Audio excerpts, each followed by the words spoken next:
آج دو چھوٹی چھوٹی غزلیں لے کر حاضر ہوا ہوں، ایک احمد فراز کی ہے 4 اشعار پر مشتمل، اور دوسری پروین شاکر کی۔ تو پہلی ہے کہ زندگی یوں تھی کہ جینے کا بہانہ تو تھا، ہم فقط زیب حکایت تھے فسانہ تو تھا، ہم نے جس کو بھی چاہا تیرے ہجراں میں وہ لوگ، آتے جاتے ہوئے موسم تھے زمانہ تو تھا، اب کہ کچھ دل ہی نہ چاہا کہ پلٹ کر آتے، ورنہ ہم در بدروں کا ٹھکانہ تو تھا، یار اغیار کے ہاتھوں میں کمانیں تھی فراز، اور سب دیکھ رہے تھے کہ نشانہ تو تھا۔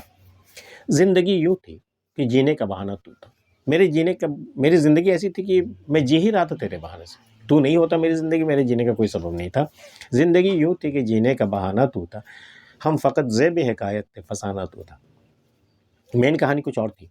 زیب حکایت کے لیے کچھ کردار ڈالے جاتے ہیں، ضمنی کردار جو آتے ہیں اور پھر چلے جاتے ہیں، تو اس کا کوئی خاص رول نہیں ہوتا اس کہانی میں، اس فسانے میں۔ تو میں زیب حکایت کے طور پہ میں تمہارے افسانے میں، تمہاری زندگی کہانی میں میں شامل ہوا تھا کہ میں زیب حکایت، تھوڑی سی کہانی خوبصورت ہو جائے، تو ہم فقط زیب حکایت تھے فسانہ، اصل فسانہ تو تھا، اصل کہانی تو تھا، ہم فقط زیب حکایت تھے فسانہ تو تھا، ہم نے جس کو بھی چاہا تیرے ہجراں میں وہ لوگ،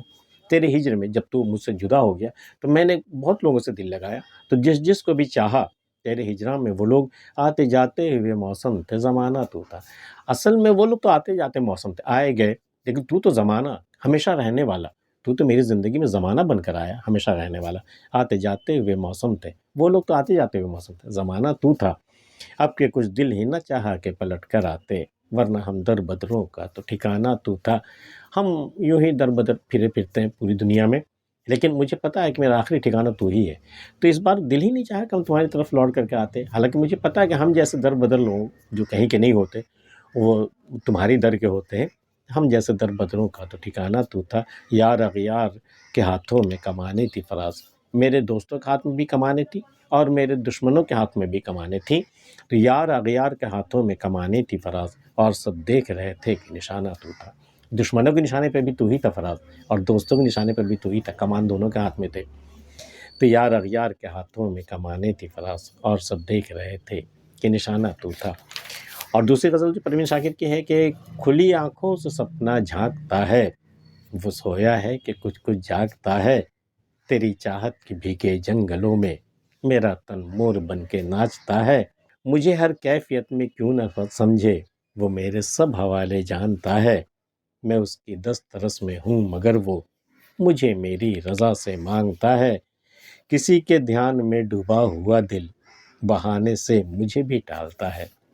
کھلی آنکھوں سے سپنا جھانکتا ہے، وہ جو میرا محبوب سویا ہوا ہے نا، اس کی آنکھیں کھلی ہوئی سی ہیں، پتہ نہیں وہ نیند میں ہے یا جاگ رہا ہے، کھلی آنکھوں سے سپنا جھانکتا ہے، وہ سویا ہے کہ کچھ جاگتا ہے، کس عالم میں ہے وہ، سو رہا ہے کہ جاگ رہا ہے، تیری چاہت کے بھیگے جنگلوں میں میرا تن مور بن کے ناچتا ہے۔ جب بارش کے دنوں میں جنگلوں میں جو مور ناچتے ہیں نا، کس طرح کھل کر کے ناچتا ہے وہ، اپنے آپ سے بے پرواہ ہو کر کے، پورے پنکھ پھیلا کر کے، پورے وجود سے، پوری روح کے ساتھ مور جب ناچتا ہے نا، تو تیری چاہت کے بھیگے جنگلوں میں بھی ویسے ہی ناچتی ہوں جیسے مور ناچتا ہے جنگلوں میں برسات میں، تیری چاہت کے بھیگے جنگلوں میں میرا تن مور بن کے ناچتا ہے، بالکل اپنے آپ سے بے خبر، میرا تن مور بن کے ناچتا ہے، مجھے ہر کیفیت میں کیوں نہ سمجھے، وہ میرے سب حوالے جانتا ہے، میری سب باتیں، میرے ہر راز سے میرے واقف ہے، وہ کہاں مجھے چھوئے گا تو کیا اس کا ریئیکشن ہوگا، مجھے سب پتہ ہے، میرے سارے حوالے وہ جانتا ہے، مجھے ہر کیفیت میں کیوں نہ سمجھے، وہ میرے سب حوالے جانتا ہے، میں اس کی دسترس میں ہوں مگر وہ، میں اس کی دسترس میں، اس کے کمانڈ میں ہوں، میں اس کے مٹھی میں ہوں، قید ہوں، مجھے میری رضا سے مانگتا ہے، لیکن دیکھ اس کی بڑائی دیکھ، وہ میری مرضی کے بغیر مجھے حاصل نہیں کرنا چاہتا، وہ چاہے تو حاصل کر سکتا ہے، میں اس کی دسترس میں ہوں، میں خود کو اپنے آپ کو اس کے حوالے کروں تبھی وہ چاہے گا، ورنہ میں تو اس کے گرفت میں ہوں، پھر بھی وہ مجھے میری مرضی اسے چاہیے، مجھے میری رضا سے مانگتا ہے، کسی کے دھیان میں ڈوبا ہوا دل بہانے سے مجھے بھی ٹالتا ہے، میرا دل جب کسی کی یاد میں، میرے محبوب کی یاد میں جب دل ڈوبا ہوا رہتا ہے نا، میں خود بھی جا کر کے اگر دستک دوں نا تو مجھے بھی ٹال دیتا ہے، کبھی جو میں کسی اور کام میں ہوں، کسی کے دھیان میں ڈوبا ہوا دل بہانے سے مجھے بھی ٹالتا ہے۔ یہ دونوں غزل آپ کو کیسی لگے ہمیں بتا سکتے ہیں، ملتے ہیں پھر کسی اگلی ویڈیو میں، تب تک کے لیے اللہ حافظ۔